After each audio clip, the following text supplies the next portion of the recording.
गोविंद सिंह जी के इस वाक्य से अपनी शुरुआत करना चाहूंगा।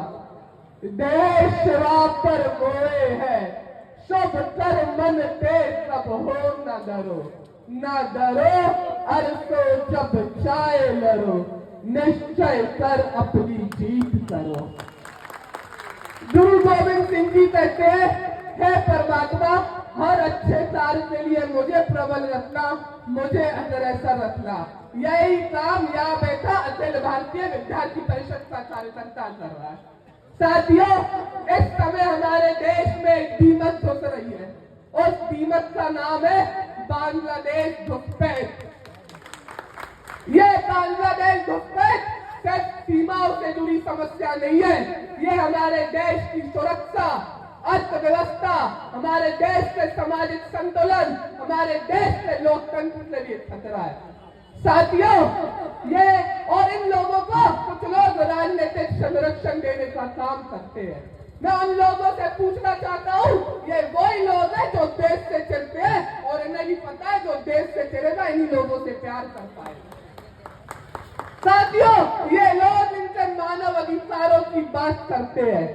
मैं इन लोगों से पूछना चाहता हूँ, जब ये घुसपैठी भारत में घुसते हैं और इस देश से गरीब का हनन करते हैं तो उससे मानव अधिकार की चिंता नहीं है? जब ये घुसपैठी देश पे घुसते हैं और देश के युवा की नौकरी खा जाते हैं, उससे मानव अधिकार की चिंता नहीं है? और रही बात मानव अधिकारों की, तो इसमें तो भारतीय संस्कृति हमेशा प्रबल रही है। जब पूरे विश्व ने योगियों को ठुकरा दिया, उन्हें शरण देने का काम मेरे दक्षिण भारत के लोगों ने किया है। और अभी भी जो पाकिस्तान और बांग्लादेश में जो हिंदू, जैन और सिख ईसाई को धर्म के नाम पे पीड़ित और एक्सटॉर्शन किया जा रहा है, उन्हें भी सीए के माध्यम से नागरिकता देने का काम मेरा भारत कर रहा है।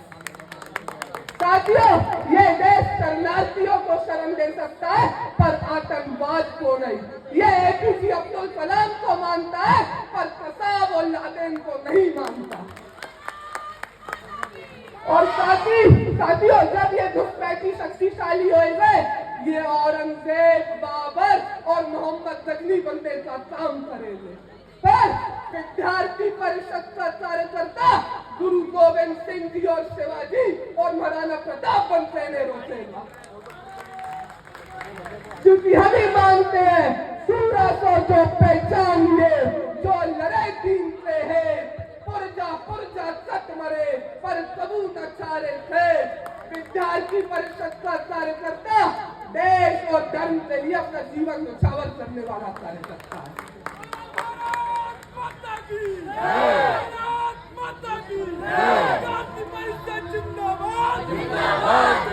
साथियों, जब ये आतंकवादी ये घुसपैठी हमारे देश में घुसेंगे, ये हमारे लोकतंत्र के लिए भी खतरा है। आप सोचिए, कैसे कोई घुसपैठी और कोई विदेशी हमारे देश का मुख्यमंत्री और प्रधानमंत्री चुन सकता है क्या? ये हमारे देश के सामाजिक संतुलन को इस तरह बिगाड़ देंगे कि ये हमारे आसाम और पश्चिम बंगाल को बांग्लादेश और पाकिस्तान बनाने का काम करेंगे। और मुझे सब है, मैं एबीवीपी अखिल भारतीय विद्यार्थी परिषद का कार्यकर्ता हूँ। जब बांग्लादेश घुसपैठ के ऊपर सबसे पहले किसी ने लड़ाई लड़ी तो वो एबीवीपी अखिल भारतीय विद्यार्थी परिषद के लोगों ने लड़ी। और इसका एक ही रास्ता है साथियों, इन लोगों को सिलेक्ट करो, डिलीट करो और वापस इनसे देश भेजो।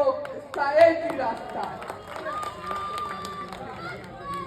और साथियों, इसके लिए हम सबको भी एक होना पड़ेगा। उलझे सुलझे प्रश्नों का उत्तर केवल एक, हिंदू हम सब एक, हिंदू हम सब एक। अब हमें बोलना पड़ेगा, हिंदू हिंदू भाई भाई, ये जाति कहां से आई भाई। बाबा साहब अम्बेडकर कहते थे, if we achieve success to unite Hindu in one single caste, then we give the greatest serve to the Indian nation.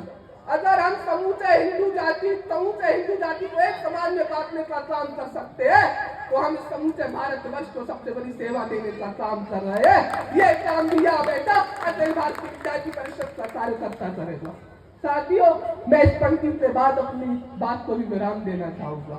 ये माटी हमसे पूछ रही, तुमने क्या उपकार किया? मैंने जन्म दिया, पालन दिया, पोषण दिया, क्या तुमने भी कभी प्यार किया?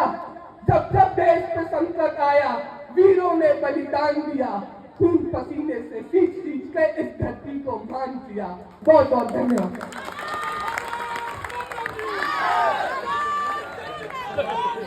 बोलो बोलो भारत